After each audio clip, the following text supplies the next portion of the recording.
Eu estava numa fase meio estranha da vida, sabe? Aquele tipo de momento que você não quer muito conversar com ninguém, mas também não quer ficar parado. Peguei a barraca, umas roupas, comprei um fogareiro usado e saí de carona por Minas, sem destino certo. Era uma viagem sem pressa. Queria mato, queria silêncio. Só não sabia o tipo de silêncio que ia encontrar. Lembro que tinha saído de Carrancas num caminhão de leite. O Senhor me deixou numa bifurcação de terra, dizendo que para frente tinha uns vilarejos bons para descansar. Era fim de tarde. O céu estava bonito, meio dourado. Eu fui andando, ouvindo o barulho do cascalho debaixo da bota. E depois de 1 hora mais ou menos cheguei. O vilarejo nem nome tinha na entrada. Era pequeno, encravado num vale, com umas casinhas simples, chão de terra batida, um campinho de futebol de trave torta e um sino bem antigo numa estrutura que parecia de igreja, mas sem placa nenhuma. Senti um cheiro bom no ar, tipo lenha queimada, misturado com comida caseira. Fui bem recebido. Um senhor que estava sentado numa cadeira de madeira me chamou com a mão e me ofereceu água. Perguntou se eu precisava de lugar para dormir. Eu agradeci e falei que estava com barraca, que podia acampar nos fundos da igrejinha se não fosse problema. Ele disse que não, só comentou: até o pôr do sol, depois disso é bom ficar quieto. Na hora eu ri, achando que era jeito de dizer para não incomodar de noite, mas aí fui percebendo. Conforme o sol ia sumindo atrás das montanhas, o lugar ia mudando. Ninguém mais falava, literalmente. As pessoas acendiam lamparinas, botavam panos nas janelas e só se olhavam. Nada de rádio ligado, criança gritando, risada, só aquele silêncio que parecia grosso. Na primeira noite fiquei inquieto. Escutei uns estalos vindo do mato, mas nada que parecesse fora do normal. Achei até bonito. O céu limpo, cheiro de terra molhada e aquele vilarejo todo quietinho, como se tivesse combinado. Deitei e dormi. No outro dia, comentei com uma senhora que me deu um café se aquilo era costume. Ela só sorriu de canto, mexendo a colher no açúcar, e disse: é melhor não chamar atenção para si. E mais nada. A frase ficou batendo na minha cabeça o dia inteiro. Na segunda noite, fui tentar puxar conversa com um rapaz que eu tinha visto jogando bola mais cedo. Ele só apontou para o céu, que já estava escurecendo, e cruzou os braços, tipo, quem não vai responder? Voltei para a barraca achando engraçado, meio desconfiado, achando que podia ser alguma promessa coletiva ou lenda local. Foi nessa noite que começou. Enquanto eu deitava, ouvi minha própria voz. Do lado de fora, era como se alguém tivesse me imitando, repetindo umas frases que eu tinha dito mais cedo. Dá para montar aqui, sim, só vou ficar uns 2 dias. E repetia, no mesmo tom, mesma entonação, mas vindo de dentro do mato. Levantei na hora, com o coração acelerado. Acendi a lanterna, apontei para o matagal, não vi nada. Tentei rir para mim mesmo, dizer que devia ser eco, bicho, sei lá. Mas não era eco, era igualzinho minha voz, só que com um tempo de atraso. Na manhã seguinte, ninguém olhou muito para mim. A senhora que me deu café no dia anterior virou o rosto. As crianças pararam de correr quando passei. Parecia que eu já estava marcado de alguma forma, que já sabiam que eu tinha ouvido alguma coisa, só que ninguém dizia nada, nenhuma explicação, nenhuma advertência. Só aquele silêncio passivo que não impunha, mas te cercava. Eu devia ter ido embora naquele dia. Mas fiquei mais uma noite. Na terceira noite eu não dormi. Fiquei sentado perto da barraca, com a lanterna no colo e o ouvido ligado em qualquer coisa. Lá para as 11 começou outra vez. Aquela voz, só que dessa vez era mais próxima, mais clara. E não era só repetição. Ela dizia meu nome, sussurrado bem devagar. Do jeito exato que eu ouvia minha mãe me chamar quando queria que eu saísse do quarto sem fazer barulho. E depois outras frases, algumas que eu nunca disse em voz alta, mas que pensei no caminho. Você quer saber de tudo, né? Já passou da hora de ir embora. Eu travei. Nem coragem de levantar eu tinha. mas a lanterna estava no meu colo, ligada. E aí veio o que até hoje eu não sei se foi pior que os sons.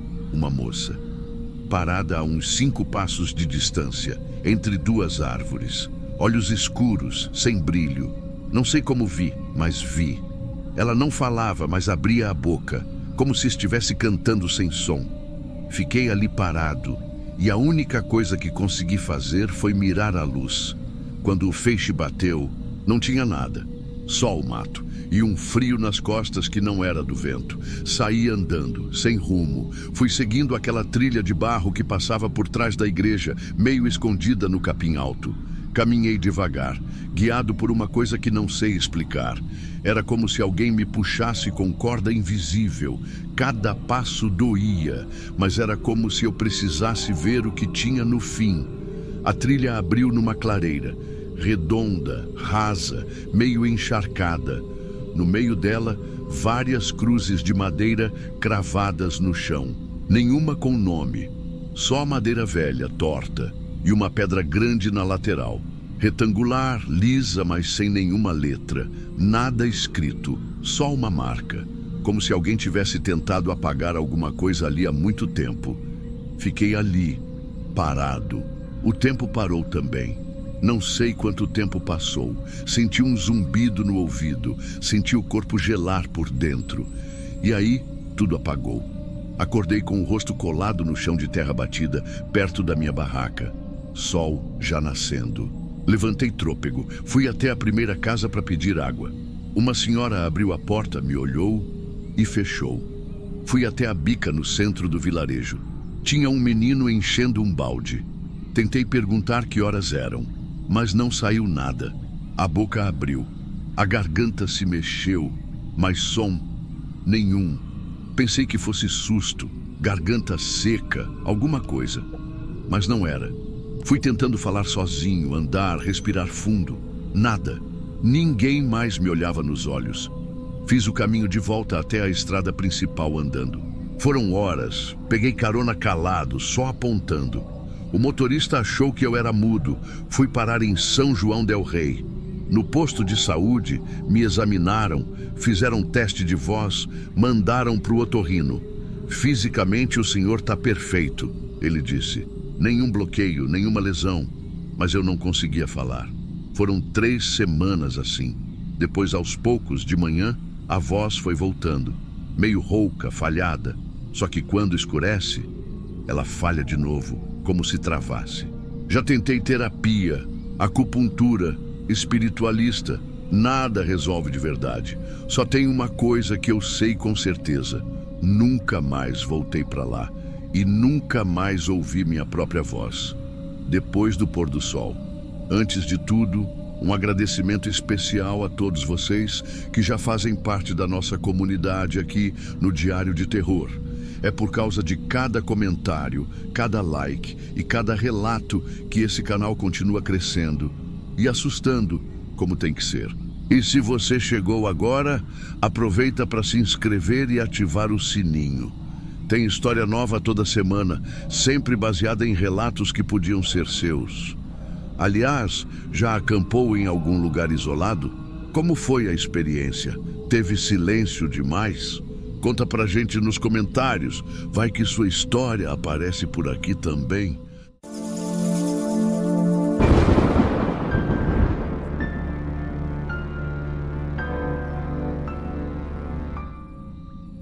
Sabe aquele tipo de lembrança que fica atravessada por anos e você não sabe explicar o motivo? Pois é, tem gente que carrega culpa por não ter feito algo. Comigo foi o contrário. Acho que fiz demais, mesmo sem entender o que estava acontecendo. Isso foi quando eu tinha 20 anos. Eu estava passando uns dias na chácara do meu avô, perto da Serra do Cipó, e levei meu primo Kaique junto.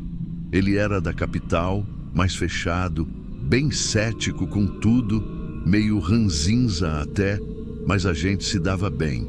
Meu avô sempre dizia que o mato era o único lugar que botava gente no eixo. E Kaique, naquela época, andava meio perdido com umas coisas de faculdade, namoro. Achei que ia fazer bem. A chácara ficava num canto alto, bem afastado. Tinha estrada de terra, pasto seco, encosta de pedra e muito silêncio. Aquilo que quem é da roça conhece. Vento assoviando por entre as árvores e uns barulhos que só bicho faz mesmo. No segundo dia, a gente estava conversando com um vizinho antigo ali da área, seu Manel, que vivia sozinho num barraco de barro. E ele comentou que mais acima, depois da trilha velha dos tropeiros, tinha umas ruínas. Capela, ele falou. Coisa de ermitão, mas ninguém mexe não. Tá fechada com tábua viva, cortada do dia, parece até ontem. Só que ninguém foi lá, uai. Na hora, eu ri. Achei que ele estava exagerando, dessas histórias de matuto para assustar jovem. Mas Kaique ficou quieto. E foi ele que no dia seguinte quis subir. A trilha era quase apagada. A gente subiu por 3 horas com o sol rachando. Tinha umas pedras enormes, cipó cruzando o caminho e a sensação de que ninguém passava por ali fazia tempo. Quando a gente finalmente viu a tal capela, eu travei. Era pequena, do tamanho de uma sala, sem janelas, só a frente visível, porque o resto estava meio engolido pela encosta. O mais esquisito eram as tábuas, fechando a entrada de ponta a ponta, pregadas de forma apressada, e isso é o que me arrepiou, com madeira verde. Não era musgo, nem madeira velha. Era madeira nova, recém-cortada. Aquela madeira que ainda sua resina, que tem cheiro forte, que até chia se pegar sol direto. Aquilo estava estranho. Kaique ficou encarando como se tivesse achado ouro. Se aproximou, passou a mão nas tábuas, puxou um prego para ver se estava firme. Tentou olhar por frestas que nem tinham. Eu comecei a me incomodar. Aquilo ali não fazia sentido. Quem ia subir até lá para fechar uma ruína com madeira nova? Na volta, ele ficou calado. E olha que Kaique era bom de papo, mas desceu mudo. Naquela noite, ele desenhou no caderno dele a capela, de memória, em detalhes. Eu achei que era só coisa de arquiteto frustrado, dessas manias de quem precisa rabiscar para entender o que viu. Só que aí vieram as outras noites. Ele começou a acordar antes do sol, dizendo que sonhava com as tábuas estalando. Uma vez, peguei ele cochichando sozinho no pé da cama, como se estivesse contando prego por prego. Teve uma madrugada que ouvi o portão da frente bater. Levantei correndo e achei ele já com tênis no pé e lanterna na mão. Ia voltar lá, sozinho, na escura. Tive que segurar ele pelo braço. Falei que era perigoso, que podia cair, que a trilha estava ruim. Ele não discutiu. Só disse que precisava entender o que tinha lá dentro. Que alguma coisa ficou incompleta. Depois disso, ele foi ficando cada vez mais na dele. Parou de conversar com meu avô, mal comia, dormia pouco. Até que fomos embora. Voltamos para a cidade e ele sumiu aos poucos. Me ignorava nas mensagens, não aparecia nos encontros da família. Um dia, só parou de responder. Essa foi a primeira parte. A segunda começa anos depois, quando eu o reencontrei por acaso. E aí, percebi que aquela capela não tinha ficado lá na serra, não. Ela era com ele, dentro dele. Uns 12 anos passaram. Eu segui minha vida, mas nunca mais voltei naquela chácara. Até tentei algumas vezes, mas sempre arrumava uma desculpa. E por mais que eu falasse que era porque meu avô já não estava mais lá, ou porque o mato tomava tudo, eu sabia que tinha outra coisa. A capela, ou o que ela deixou na gente. Kaique, por outro lado, virou assunto proibido nas conversas da família. Ninguém sabia direito onde ele estava. Os pais falavam em mudança para fora do país. Depois disseram que ele estava recluso, num projeto. Mas a verdade é que ninguém mais viu ele. Nem nas redes, nem em foto nenhuma. Sumiu devagar. Até que um dia, indo para a casa do trabalho, eu desci na praça central, ali perto do centro de Sabará. Era fim de tarde. A luz já estava dourada e batia direto nos bancos de pedra do coreto. E foi ali que eu vi. Era ele, sentado de costas meio curvado, magro, com o cabelo mais comprido e uma barba que parecia mal cuidada. Tinha um caderno no colo e parecia concentrado, como se estivesse copiando alguma coisa. Mas eu reconheci de cara. O jeito de segurar a caneta, o pescoço inclinado, era o Kaique. Chamei. Baixo no começo, depois com mais força. Ele virou só depois da terceira vez. E quando olhou, não sorriu. Só me encarou como quem precisa alguns segundos para lembrar quem você é. Me aproximei, sentei ao lado, tentei puxar conversa, perguntei onde ele tinha se metido, falei da avó, da casa do pessoal em Belo Horizonte. Mas ele desviava de tudo. Só disse que estava estudando umas coisas, que morava ali por perto. A voz estava mais rouca, mais arrastada. Foi quando eu percebi o caderno. Ele não fechava o caderno. Na hora não dei muita atenção. Mas aí reparei num dos desenhos. A fachada da capela. Aquela mesma capela, as mesmas tábuas, a mesma inclinação do telhado. Era idêntico, só que o desenho seguinte mostrava o interior. Era um cômodo vazio, chão de pedra, altar simples. Só que o detalhe que me travou foi outro. Tinha uma segunda porta no chão, como um alçapão de madeira coberto por pó e pregos soltos. No canto do papel, ele tinha rabiscado camada abaixo, com ponto de interrogação. E tinham mais, vários desenhos, todos da mesma capela, só que de ângulos diferentes, com variações mínimas. Alguns pareciam feitos da perspectiva de dentro, olhando para fora. Um deles mostrava a vista da porta entreaberta, como se alguém estivesse saindo. E eu juro, o último desenho era um rosto, mas não o dele. Era um rosto apagado, sem contorno direito, mas olhando direto da parte de dentro da capela para fora. E aquilo me deu um desconforto que eu não sei explicar. Perguntei se ele tinha voltado lá. Ele não respondeu. Só me olhou de novo, como quem queria saber até onde eu lembrava. E depois disse: "Você acha que a gente foi embora mesmo?" A pergunta me gelou, porque eu sabia exatamente o que ele queria dizer. Não era sobre a gente ter saído da trilha. Era sobre a coisa que a gente carregou de volta. A gente ficou em silêncio. Ele fechou o caderno devagar, colocou no colo e falou que precisava ir. Levantou e caminhou devagar até sumir atrás das árvores. Nem olhou para trás. E eu fiquei ali com a sensação de que não tinha reencontrado ele de verdade. Só uma parte. Desde aquele dia não vi mais. Já tentei passar na praça outras vezes, mas nunca encontrei de novo. Nenhum sinal. Fui até procurar em cartório, redes sociais, nada. Nenhuma foto recente, nenhum endereço. Parecia que ele tinha evaporado. E aí vem o pior. Comecei a sonhar. Não todo dia, mas com frequência incômoda. Sempre a mesma coisa. Eu tô diante da capela, sozinho. O vento sopra e as tábuas fazem um barulho oco, como se estivessem sendo puxadas de dentro. Não aparece ninguém, mas o som tá ali, estalando, cedendo, como se a madeira quisesse sair do lugar. Eu nunca vejo o interior, nunca. Só acordo com a imagem daquelas tábuas verdes latejando atrás da pálpebra. E uma certeza desconfortável. Se eu voltar lá, alguma coisa vai estar esperando. Mas o pior de tudo é que parte de mim quer ir.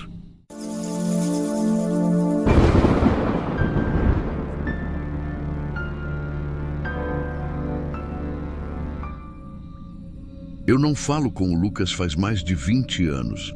Às vezes tento lembrar como era a voz dele, mas parece que ela sumiu da minha cabeça, igual o rosto do Denis. Só que o Denis não sumiu de verdade. Quer dizer, ele sumiu, mas depois encontraram. Só não inteiro. Naquela época eu tinha 22 anos e estava desempregado fazia uns 3 meses. Era 1994. Eu morava em Jundiaí. E a coisa estava feia para todo mundo. O Lucas estava entregando panfleto na rua. O Denis fazia uns bicos num estacionamento, mas ninguém tinha nada fixo. A gente se reunia direto no barzinho da esquina da Rua do Retiro. Jogava conversa fora, falava mal do governo, reclamava da vida. Até que um dia o Lucas teve a ideia da trilha. Ficar 3 dias no mato, desligado de tudo, sem telefone, sem conta para pagar, sem vizinho para reclamar, só a gente e a natureza. A gente riu na hora. Mas no fundo, aquilo fez sentido. A gente precisava sair dali. Nem que fosse só por um final de semana. O Denis era o mais animado. Ele sempre foi o cara que puxava as coisas, que animava a galera, mesmo quando a gente estava no fundo do poço. Era o tipo de amigo que, se te visse triste, te fazia rir de raiva. Compramos 2 barracas vagabundas numa loja de usados. Levamos lanterna, miojo, um mapa impresso e um galão de água. Não sabíamos o que estávamos fazendo, mas isso fazia parte da graça. Saímos cedo numa sexta-feira e entramos pela trilha que começava perto da entrada sul da Serra do Japi. É uma área de mata atlântica bem fechada, cheia de subidas ingratas e barro escorregadio.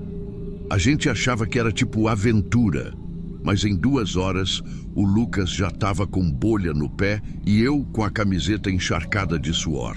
Montamos o acampamento no final da tarde, perto de uma clareira pequena, com uns arbustos baixos em volta e um cheiro forte de terra molhada.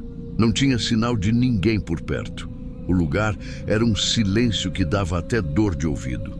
Na primeira noite, a gente fez um fogo pequeno, esquentamos água e comemos os miojos direto no copo de plástico. Ficamos conversando sobre tudo. Futuro, falta de dinheiro, as besteiras que a gente fazia no colégio. O Denis contou uma história idiota de quando roubou uma manga verde e vomitou na calçada. O Lucas chorou de rir. E eu pensei, ali naquele momento, que talvez a gente precisasse mesmo disso.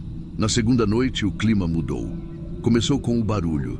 Um estalo de galho que vinha do mato e parava. Depois outro, do outro lado. A gente falava que era bicho, mas ninguém ria mais. O Lucas até disse que achava que era um tatu. Eu não discuti. Dormimos cada um numa barraca. As 2 eram de casal e o Denis acabou ficando sozinho. Eu e o Lucas dividimos a outra. Por volta de umas 3 da manhã, eu acordei com um barulho de zíper sendo aberto. Pensei que o Denis estava indo mijar. Até aí, normal. Voltei a dormir. Mas quando amanheceu e a gente levantou, ele não tinha voltado. A barraca dele estava aberta, saco de dormir vazio. A lanterna dele estava do lado de fora, jogada no chão com a pilha fraca. Chamamos, gritamos, demos volta na clareira. Nada. Nenhum sinal, nem pegada, nem resposta. A gente ficou em pânico, mas tentando manter a calma. Pensamos que ele podia ter saído para explorar e se perdido. Pegamos as mochilas e começamos a andar pela trilha de volta, achando que talvez ele tivesse tentado sair sozinho. Foi no meio do caminho que a gente viu. Primeiro foi uma meia, sozinha, meio suja, enroscada num galho baixo. Depois, uns 2 metros adiante, a camiseta dele, estendida como se alguém tivesse colocado ali com cuidado. Depois o short, o par de tênis, cada um num ponto diferente da trilha, como se tivessem sido deixados por etapas. Nada parecia rasgado, nenhum sinal de luta, nenhuma marca no chão, só as roupas no meio do mato. A última peça era a cueca, dobrada perto de uma pedra grande, já numa parte mais úmida da serra. Eu fiquei parado, olhando aquilo, e meu corpo começou a tremer. O Lucas segurava o mapa, mas não lia mais. A gente se olhou e desceu mais um pouco. Eu não lembro quanto tempo passou. Quando a gente chegou na clareira seguinte, o silêncio era diferente. Mais denso, mais gelado. O corpo do Denis estava deitado ali, nu, de costas, no meio da clareira. Não tinha sangue, não tinha sujeira, não tinha nada que parecesse briga. Só o corpo e a ausência da cabeça. Foi o Lucas que caiu de joelhos primeiro. Eu não conseguia me mexer, só olhava. As costas do Denis pareciam normais. O corpo não estava deformado, nem machucado por fora. Mas o pescoço tinha um corte limpo. Um corte que parecia feito com instrumento preciso. Não era coisa de animal. Eu acho que eu fiquei ali uns 2 minutos até conseguir respirar direito. Depois eu gritei. Eu gritei muito. Voltamos correndo, tropeçando, suando frio. A descida até o ponto de sinal levou horas. Quando conseguimos chamar a polícia, eles não acreditaram direito no que a gente dizia. Fomos direto para a delegacia, deram um jeito de buscar o corpo e começaram as perguntas. Ficamos 2 dias presos, sendo ouvidos como suspeitos. Eu entendo, não tinha sinal de invasão, não tinha testemunha, não tinha explicação. Só 2 caras dizendo que o terceiro acordou no meio da noite, saiu sozinho e foi encontrado daquele jeito. Só que eles não tinham provas contra a gente. A perícia não encontrou nenhuma arma, nenhum DNA estranho, nenhum indício de briga, só um corte. Preciso, sem ferramenta. E a cabeça, até hoje, nunca apareceu. O enterro foi com um caixão lacrado. A mãe do Denis não olhou na nossa cara. O pai dele me chamou de assassino. Eu não discuti. Eu não tinha como convencer ninguém de nada. Nem eu mesmo sabia o que pensar. Depois disso, minha vida desmontou. Depois que a polícia nos liberou, cada um foi para o seu canto. Eu fiquei uns dias na casa da minha mãe, quieto, trancado no quarto. Não dormia, não comia. Fiquei só olhando para o teto, tentando lembrar se tinha ouvido alguma coisa além do zíper. Mas não tinha som nenhum, nada, nenhum grito, nem o mato se mexendo. Isso me acabava mais do que tudo, porque se tivesse tido algum barulho, qualquer coisa, talvez eu tivesse acordado, talvez eu tivesse impedido. O Lucas até tentou me ligar umas 2 vezes na primeira semana, mas eu não atendi. Depois ele parou. Uns meses depois, eu soube por conhecidos que ele se mudou para Vinhedo. Nunca mais vi. Eu tentei seguir, de verdade. Arrumei um trampo de ajudante de estoque numa loja de material de construção, só que eu não conseguia mais ficar em lugar fechado. Sentia o ar preso, o corpo suando, como se estivesse de novo na trilha, cercado de mato. Fui mandado embora em menos de 2 meses. Depois tentei de motoboy. Durou 3 semanas. Toda vez que eu via uma estrada cercada de árvores, o meu peito travava. Teve uma vez que eu precisei parar a moto no acostamento porque achei que ia desmaiar. Chorei com o capacete na mão. Um homem de 22 anos chorando feito criança por causa de um cheiro de eucalipto. Comecei a beber. No começo era só uma latinha para dormir. Depois 2, depois garrafa. Tinha noite que eu sentava no quintal e ficava encarando o escuro, achando que ia ver o Denis voltando de dentro do mato, inteiro, com a cabeça no lugar, rindo da nossa cara. O pior não era lembrar dele morto. O pior era lembrar de como ele estava um dia antes. Vivo, rindo alto, contando piada, falando besteira. Ele era o mais vivo de nós 3 e foi o único que não voltou. Uma vez, uns 4 anos depois, me chamaram para depor de novo. Disseram que um corpo tinha sido encontrado perto da represa, sem cabeça. Mas era outro cara, outro caso, outra família destroçada. A cabeça do Denis nunca apareceu. E isso, para mim, é o que mata aos poucos. Porque enquanto não tem fim, também não tem luto. Fica tudo parado num lugar que não passa. Teve uma época que eu achava que podia ter sido coisa de ritual. A polícia descartou. Disseram que não tinha sinal de nada disso. Teve quem falasse que podia ter sido um animal. Mas que bicho é esse que arranca a cabeça com um corte limpo e leva embora? Nem os peritos sabiam explicar. Com o tempo, fui parando de falar. Fui ficando quieto. Passei anos sem contar essa história para ninguém, nem para as pessoas com quem eu tentava me relacionar. Porque ninguém quer ouvir isso. Ninguém quer carregar esse tipo de coisa junto. Hoje eu tô com 52. Moro sozinho num bairro simples de Campo Limpo Paulista. Não casei, não tive filho, não voltei para dentro de trilha nenhuma. Não entro em mato nem para pegar atalho, não encosto numa barraca, não olho mais para mapas. E eu só tô falando disso agora porque o Lucas morreu ano passado. Fiquei sabendo por uma amiga em comum. Parada no coração. De madrugada. Sozinho. Não sei se foi coincidência, mas aquela noite eu sonhei com a clareira. Não com o corpo. Com a clareira vazia. Sem nada. Sem ele. Só o barulho do vento e o mato se mexendo devagar. Tem um monte de gente que diz que o tempo cura. Mas para certas coisas, o tempo só cobre com uma poeira fina. E qualquer vento que passa levanta tudo de novo.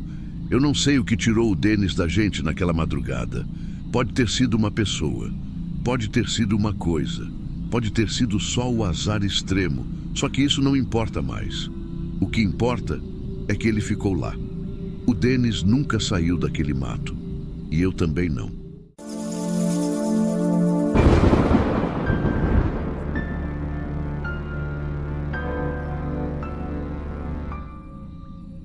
A gente só queria um lugar mais sossegado. Foi isso, nada de mirante lotado, nem cachoeira com música alta. O Juliano tinha falado de uma tal clareira que ficava numa parte mais afastada da trilha velha, entre Mucugê e Igatu. Segundo ele, dava para chegar de carro até perto, montar barraca e passar 2 dias só ouvindo passarinho e tomando vinho barato. A Lívia topou na hora. O Gabriel, meu namorado na época, ficou meio com o pé atrás, mas foi. Era fim de setembro, calor seco, céu limpo. A gente saiu cedo de Lençóis, passou num mercadinho para comprar pão, sardinha, vela, essas coisas simples. O sinal de celular sumiu antes do meio do caminho, mas isso era o esperado. A estrada de terra que a gente pegou depois da última bifurcação parecia mesmo abandonada. Tinha uns trechos com pedra solta, uns galhos que ninguém cortava mais, uma placa toda torta com uma flecha apagada. O Juliano achava aquilo o máximo. Chegando lá, parecia perfeito. O mato era mais baixo, tinha sombra e ainda dava para ver as estrelas. A gente montou as barracas com calma, abriu uma garrafa de vinho quente, riu à toa. Ninguém pensava em perigo nem em nada errado. A gente estava leve, solto, sabe? A noite caiu rápido. A gente fez um círculo com pedra, acendeu uma fogueira pequena, conversou sobre a vida, sobre viagem, sobre nada. Só lembro que, em algum momento, alguém comentou que aquele lugar devia ter sido trilha de garimpeiro, porque achou um pedaço de madeira com os pregos tortos no chão. Mas ninguém deu bola. A gente foi dormir por volta de 1 da manhã, cada casal numa barraca. Tava calor e eu dormi de shorts e camiseta, nem fechei o zíper todo. Acordei com cheiro de fumaça, forte, queimado mesmo, e não era da nossa fogueira, porque a gente já tinha apagado. Quando abri a barraca e olhei em volta, o mundo tava laranja. Tinha fogo nos arbustos em volta da clareira. Não era natural, era como se alguém tivesse acendido vários pontos ao mesmo tempo, formando um círculo. O ar estava pesado, a fumaça ardia os olhos e o som não era só o estalo do fogo. Tinha passos, tinha vozes, baixas, rápidas. Gritei pelo Gabriel e ele já estava saindo também. A Lívia e o Juliano surgiram cambaleando, com a cara suja, tossindo. Foi aí que a gente viu.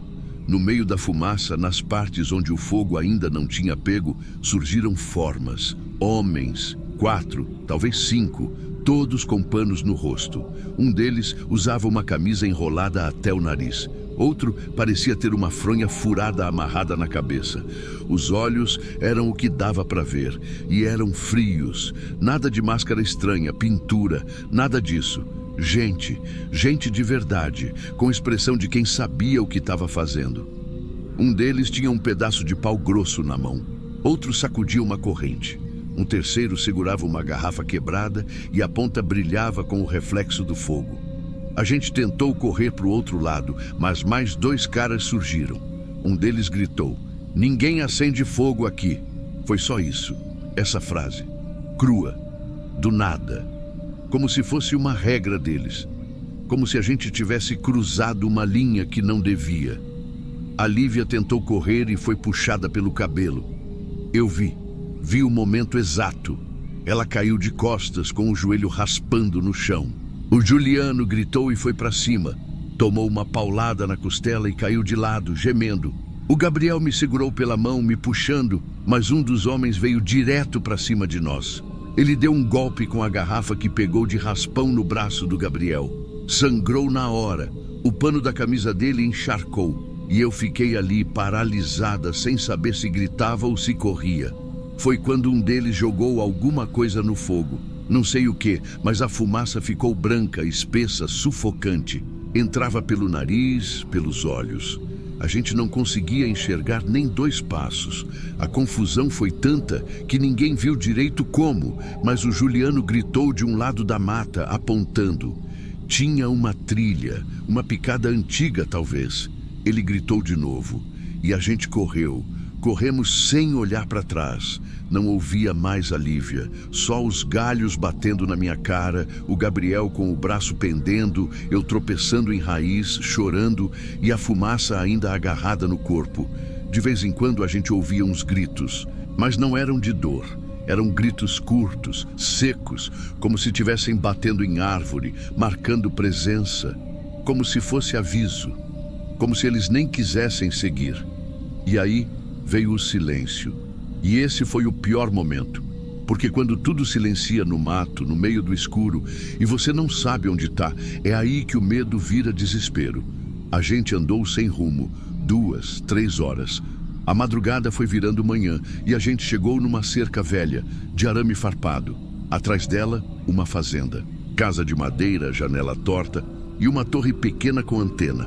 A porta da frente estava encostada. Ninguém morava ali há muito tempo. Mas lá dentro, no canto da sala, tinha um rádio antigo, analógico. Gabriel girou o botão e teve um estalo. Vozes, estática, alguém do outro lado. Era de alguma base rural, talvez. Ele falou tudo que conseguiu com a voz tremendo. Passou coordenada errada, falou nome de trilha, tudo misturado. Mas alguém ouviu. A polícia chegou só à tarde. Confirmaram o incêndio. Disseram que viram marcas no chão, pegadas, roupas rasgadas, mas nenhuma pista de quem tinha feito aquilo, nenhum sinal dos caras. E a estrada? A tal Estrada da Clareira? Segundo eles, ela não estava mais nos mapas oficiais desde os anos 90. Eles levaram a gente de carro até a delegacia de Mucugê e depois a uma pequena unidade de saúde. O Gabriel levou ponto no braço. A Lívia teve arranhão no couro cabeludo, arrastão nas costas. O Juliano mal conseguia respirar de tanta dor na costela. E eu, nada físico, mas tinha uma coisa pior. O que ficou na cabeça. Ninguém foi preso. Nenhuma câmera, nenhuma denúncia. Fizeram BO, tiraram foto das roupas queimadas que a gente deixou para trás. Colheram nossos depoimentos, mas não avançou. Uma policial me disse, num canto, que aquela área já tinha histórico de coisa mal contada, mas sem detalhes. Outra falou que algumas estradas ali foram desativadas oficialmente por causa de conflitos antigos, mas que ainda circulava gente que não gosta de forasteiro. A sensação era essa, que a gente tinha invadido o território. Não foi assalto, não foi sequestro, não foi chacina, foi castigo, um aviso. Depois que voltei para casa, comecei a reparar como cada um lidou com aquilo de um jeito. A Lívia não falou mais com a gente, deletou as redes, sumiu. Meses depois, fiquei sabendo que tinha largado o curso de biologia e se mudado com uma tia para o interior de São Paulo. Ela, que era apaixonada por trilha, não pisa mais em mato. O Juliano, ele tentou bancar o forte, mas teve uma crise feia no mercado. Semanas depois, quando viu uma briga de rua, passou mal, caiu duro no chão. A mãe dele contou que ele ainda acorda molhado de suor, gritando, corre, corre. Tá fazendo terapia até hoje e nunca mais dirigiu à noite. O Gabriel ficou mais fechado. Parou de escalar, de acampar, de sair para longe. A gente tentou seguir junto, mas em silêncio. Dormia pouco. Tinha mania de deixar luz acesa, trancar a porta 3 vezes. Uma vez, peguei ele olhando para o próprio braço, onde ficou a cicatriz, com uma cara como se estivesse tentando entender por que aquilo aconteceu. Um dia, ele só falou. Eles sabiam o que estavam fazendo e sabiam que ninguém ia impedir. Foi a última conversa séria que a gente teve. Terminamos 2 meses depois e eu tentei esquecer, de verdade. Apaguei as fotos, troquei de número, joguei fora a barraca. Mas não adiantou. Tem vezes que eu sinto o cheiro da fumaça. Não estou exagerando, vem do nada, tipo um vapor doce, queimado. E não tem fogo, não tem vela, nada. É só memória, eu sei, mas parece físico. Uma vez entrei numa trilha com um grupo do trabalho. Lugar totalmente diferente, seguro, bem sinalizado. Mas quando vi uma parte da vegetação mais seca e escutei o barulho de um graveto quebrando, travei. O peito fechou. Comecei a chorar no meio do mato, sem conseguir explicar. Nunca contei essa história do jeito certo, porque quando você fala assim, as pessoas acham que você está aumentando, que foi só um susto, que era gente assustada, que a gente devia estar no lugar errado, na hora errada, como se isso explicasse a maldade. Só que não foi uma coisa aleatória, não foi impulso. Eles sabiam o terreno, sabiam onde cortar, onde acender. Não correram atrás, eles escolheram até onde ir. Eles queriam deixar a gente marcado e conseguiram.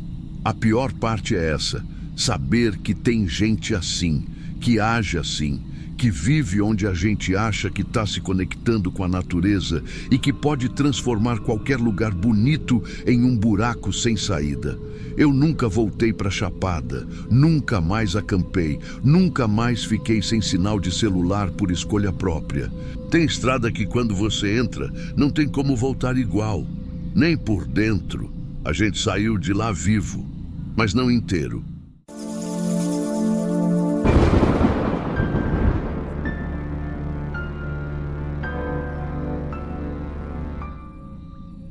Se tem uma coisa que eu sempre evitei na vida foi mato, trilha, acampamento, essas coisas de natureza. Nunca foram para mim. Só que depois da pandemia, sei lá, comecei a me sentir pressionada para sair mais de casa, para fazer o desintox digital, como diziam na empresa. Teve até uma fase em que todo mundo virou meio espiritualizado, meio aventureiro. E aí, eu aceitei esse convite para ir com o Renato e a Flávia passar um fim de semana em Lavras Novas. Eram colegas de trabalho, mas bem mais ativos que eu. No máximo, eu fazia caminhada no parque. A ideia era acampar uma noite e no dia seguinte fazer uma trilha até uma antiga área de mineração desativada. A Flávia é doida por essas coisas históricas e o Renato só queria beber na fogueira. Eu fui porque, não sei, acho que porque eu estava me sentindo uma presença meio cinza na vida, só aceitando o que vinha. A primeira noite foi tranquila. O lugar era lindo, uma região de mata densa, com muito cascalho nas trilhas, e aquele cheiro que só o interior de Minas tem. Lavras Novas é muito charmosa, e apesar de tudo, eu confesso que dormir cercada de barulho de bicho, com o céu limpo e estrelado, foi até reconfortante. Só que eu tive um sonho naquela noite, e esse sonho eu não tinha há mais de 10 anos. Era sempre igual. Eu estava parada em frente a uma pedra enorme, meio achatada, e alguém rastejava em direção a uma entrada que tinha na base dela. Não era uma caverna profunda. Era como uma abertura rasa, tipo um abrigo de obra improvisado com pedra natural. O que me assustava mesmo era o jeito que a pessoa rastejava, como se tivesse ferida tentando se arrastar até lá para se esconder. E atrás dela tinham olhos, olhos amarelos. Nunca via o rosto, só a luz. Eu acordava sempre no mesmo ponto, com uma sensação esquisita de que eu conhecia aquele lugar. Mas quando era mais nova, minha mãe sempre dizia que era só influência de filmes, de livro, de imaginação.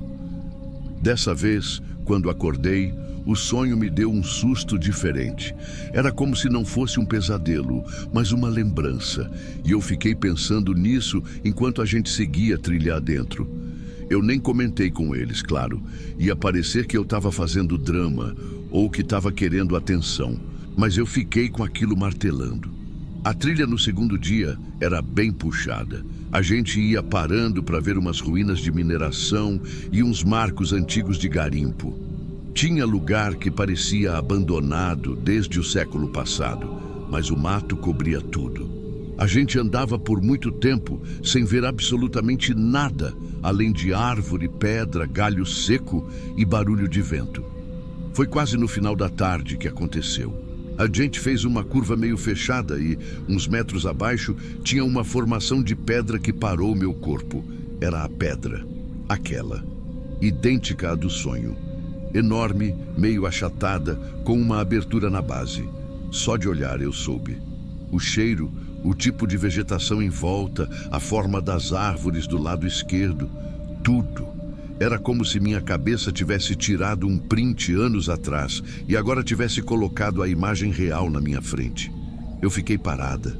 O Renato comentou que parecia cenário de filme. A Flávia até quis tirar foto. Mas eu travei. Eu disfarcei.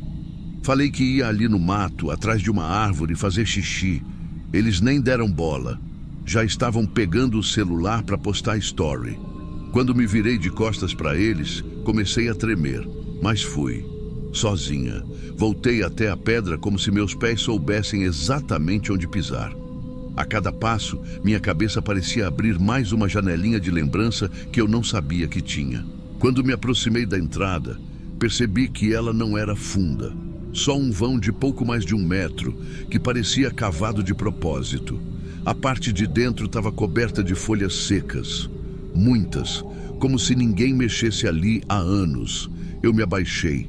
Senti o coração acelerando tanto que parecia que ele ia me fazer cair de joelhos. Com cuidado, comecei a afastar as folhas. Umidade, terra molhada, cheiro forte. Por baixo delas, vi tecido, uma manta grossa, encardida, enrolada como se cobrisse algo. Era escura, mas dava para ver manchas antigas. Toquei com a ponta dos dedos. A manta cedeu. Debaixo dela, um osso, fino, longo, uma perna, ainda com uma bota presa, deformada pelo tempo. Dei um passo para trás, ofegando. Me apoiei na pedra. Tive que respirar fundo várias vezes para não desmaiar. Mais ao lado, meio enfiado na terra, um objeto de metal. Um chaveiro simples com uma letra M, já corroído, mas ainda legível. Um cantil amassado. Um pedaço de pano que parecia tecido de uma camisa. Eu não gritei, não corri, não fiz escândalo. Só sentei ali, ainda ofegante, com a cabeça cheia de perguntas que não sabiam para onde ir. Demorei para voltar, até onde os dois estavam. Quando voltei, não falei nada. A Flávia notou que eu estava pálida e perguntou se eu estava bem. Falei que estava com enjoo. A gente terminou a trilha e voltou para o camping. À noite, eu mandei uma mensagem para o número da polícia da cidade. Expliquei o que vi, mandei localização e pedi anonimato. Eu não queria confusão. Só que no dia seguinte, a polícia local já estava lá. Chamaram a gente para prestar esclarecimento. Eu fui. Contei o básico. Falei que vi restos aparentemente humanos, um chaveiro, e que tive um déjà vu muito forte. Eles isolaram o local e ficaram com a gente um tempão fazendo perguntas. Um dos oficiais perguntou se a gente era da região. Eu respondi que não, mas que minha família vinha para Lavras Novas quando eu era criança. Ele perguntou se eu lembrava de algo estranho por ali. E aí eu comecei a pensar. No carro, de volta, liguei para minha mãe. Falei que eu tinha lembrado de uma trilha da infância e perguntei: Mãe, quando a gente ia para Lavras Novas, teve uma vez que eu me perdi? Ela ficou muda por um instante e aí disse que sim, que teve, mas que foi rápido, coisa de meia hora. Eu senti que ela não estava sendo completamente honesta. Insisti. Falei o que encontrei. Aí ela suspirou e pela primeira vez me contou tudo. Ela disse que não era uma meia hora. Na verdade, eu fiquei desaparecida quase 4 horas. Foi numa das viagens de fim de ano. Eu devia ter uns 6 anos. A gente tinha parado numa estrada de terra para almoçar num restaurante simples, desses que servem comida em fogão a lenha. Enquanto eles arrumavam as coisas no carro, eu fui atrás de uma borboleta, coisa de criança, e me embrenhei na beirada da trilha. Minha mãe contou que procuraram por mim por mais de 1 hora, até o pai dela, meu avô, entrar em desespero e chamar ajuda. 3 homens saíram para buscar em sentidos diferentes, mas quem me trouxe de volta foi um sujeito que ninguém conhecia. Um homem simples, de roupa rasgada, barba cheia, chapéu de palha. Ela disse que ele apareceu com uma cara cansada, carregando eu no colo. Que eu estava suja, tremendo, mas sem ferimentos, só muito assustada. E que eu não falava nada, só olhava para o chão. Me deram banho, comida e depois de algumas horas eu voltei ao normal. E nunca mais tocaram no assunto. Mas o homem, ele foi embora antes que alguém pudesse perguntar o nome. Só disse que me encontrou dormindo perto de umas pedras e que quase passou direto. Depois disso, sumiu. Ninguém viu mais ele na cidade. Eu desliguei a ligação com a cabeça girando. Aquela pedra era onde ele me encontrou. Só que não foi por acaso. Eu me escondi ali. Ou ele me escondeu. E agora? Agora era ele quem estava ali dentro. O chaveiro com a letra M. Talvez fosse o nome dele. Ou da filha, do filho. Nunca vou saber. A polícia confirmou que existia sim uma ocorrência aberta em 1996, ano em que eu me perdi, sobre um desaparecimento de um homem que saiu para caçar nas trilhas da região e nunca voltou. Mas os registros eram confusos. Nome incompleto, idade estimada, nenhum parente confirmado. Ele foi dado como desaparecido, depois como morto presumido. Só isso. Não saiu em jornal. Ninguém procurou por muito tempo. Era só mais um sujeito solitário que sumiu no mato. E por mais absurdo que isso pareça, o meu corpo, a minha vida, carregava a lembrança dele. Eu só não sabia interpretar. Os olhos amarelos no sonho não eram de um monstro. Eram reflexo de sol, de lanterna, de medo. Era o que uma criança de 6 anos lembrava, do jeito que podia. A sombra rastejando. Era ele, tentando se abrigar, tentando me esconder de algo. Ou só buscando um lugar para descansar depois de me tirar de onde eu estava.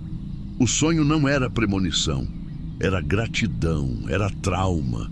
E por isso eu nunca consegui gostar de mato, de trilha, de silêncio de floresta. Porque eu sabia. No fundo, eu sempre soube. Depois disso, eu voltei para Curitiba diferente. Não contei essa história para quase ninguém, nem para o pessoal do trabalho. A Flávia comentou que achava tudo muito estranho, que eu parecia assustada, distante. Mas eu não sabia explicar. Por quê? Como é que você conta uma coisa dessas sem parecer louca? Eu só sei que agora, toda vez que eu fecho os olhos, a imagem que vem não é mais do sonho. É da pedra, da manta, da bota velha com o osso dentro. E daquele chaveiro com a letra M, enferrujado, mas intacto o suficiente para me lembrar que eu devo minha vida a um estranho que nunca teve a chance de contar sua história. Às vezes eu penso em voltar lá, em levar flores, ou deixar alguma coisa que fosse dele. Mas não sei se consigo. Aquilo não é só um lugar, é um pedaço de mim. Um pedaço que ficou esquecido no mato por quase 20 anos e que agora, finalmente, acordou.